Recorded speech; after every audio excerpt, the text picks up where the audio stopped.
জাতীয় ঐকমত্য কমিশনের সঙ্গে আজ দ্বিতীয় দফায় বৈঠক করবে বিএনপি। জাতীয় সংসদের এলডি হলে এই বৈঠকে অংশ নেবেন কমিশনের সহসভাপতি ডক্টর আলী রিয়াজ সহ অন্য বিশেষজ্ঞরা। এর আগে গেল ১৭ এপ্রিল ঐকমত্য কমিশনের সঙ্গে প্রথম দফায় বৈঠক করে বিএনপি।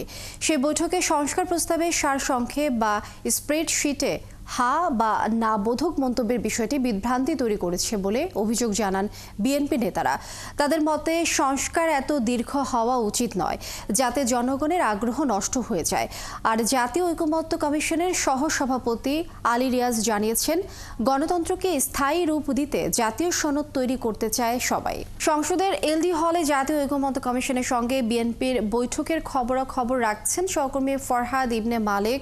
সরাসরি যুক্ত হচ্ছে তার সঙ্গে। ফরহাদ, আজ দ্বিতীয় দিনে বিএনপির কি বিষয় আলোচনা করতে পারে? আপনি তো সেখানে রয়েছেন, কিছু জানতে পেরেছেন কিনা এবং বৈঠকের সার্বিক বিষয়ে কি তথ্য আছে এই মুহূর্তে আপনার কাছে?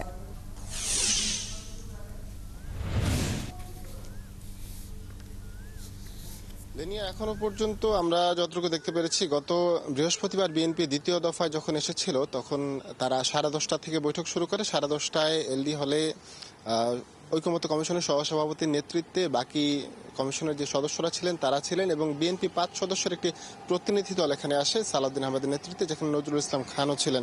আজও তারাই আসবেন আমরা যতটুকু জানতে পেরেছি। 10:30 থেকে আজও বৈঠকটি শুরু হওয়ার কথা। এর আগে গত বৃহস্পতিবার দ্বিতীয় দিনের প্রথম দফায় যে বৈঠকটি হয়েছিল, মানে দ্বিতীয় দফায় প্রথম দিনের যে বৈঠকটি হয়েছিল, সেখানে নজরুল ইসলাম খান শুরুতে সূচনা বক্তব্যে বলেছিলেন যে সংস্কারের পক্ষে বিএনপি সবসময় ছিল, সবসময় আছে। সংস্কারের সূচনা আসলে বিএনপির হাত ধরেই হয়েছে বাংলাদেশে। তবে সংস্কারের যেই পদ্ধতিটা এখন চলছে, এই সংস্কার পদ্ধতি এত বেশি দীর্ঘ হওয়া উচিত নয়, যাতে করে জনমানুষের সংস্কারের প্রতি আশা, সংস্কারের প্রতি আকাঙ্ক্ষাটা শেষ হয়ে যায়।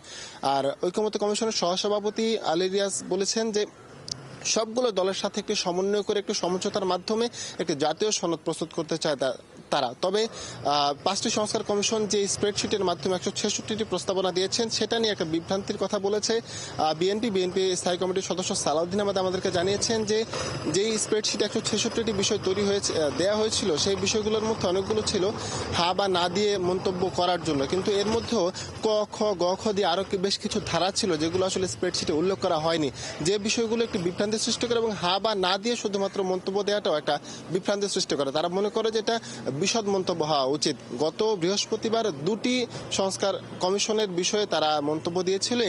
প্রথমটি ছিল সংবিধান সংস্কার বিষয়ক, পরেরটি ছিল বিচার ব্যবস্থা সংস্কার বিষয়ক। আজ বাকি যে বিষয়গুলো রয়েছে, যেমন নির্বাচন ব্যবস্থা, স্থানীয় সরকার বিষয়ক যে বিষয়গুলো আছে, সেই বিষয়গুলো নিয়ে আজ তারা বসবে, তারা মন্তব্য দিবে, তারা কথা বলবে। দ্বিতীয় দফার প্রথম দিনের বৈঠক বৃহস্পতিবার শেষ হচ্ছে। আজ দ্বিতীয় দিনের মতন বৈঠক চলবে। বৈঠকে আর কি বিস্তারিত হবে সে বিষয়টা আমরা আশা করছি পরবর্তী সংবাদে। ফরহাদ ইবনে মালিক, আপনি খবরাখবর রাখতে থাকুন, এই বিষয়ে আরও আমরা বিস্তারিত জানবো, আপনি যুক্ত থাকুন। দর্শক, সংসদের এলডি হলে জাতীয় ঐকমত্য কমিশনের সঙ্গে বিএনপির বৈঠকের খবরাখবর আমরা জানছিলাম।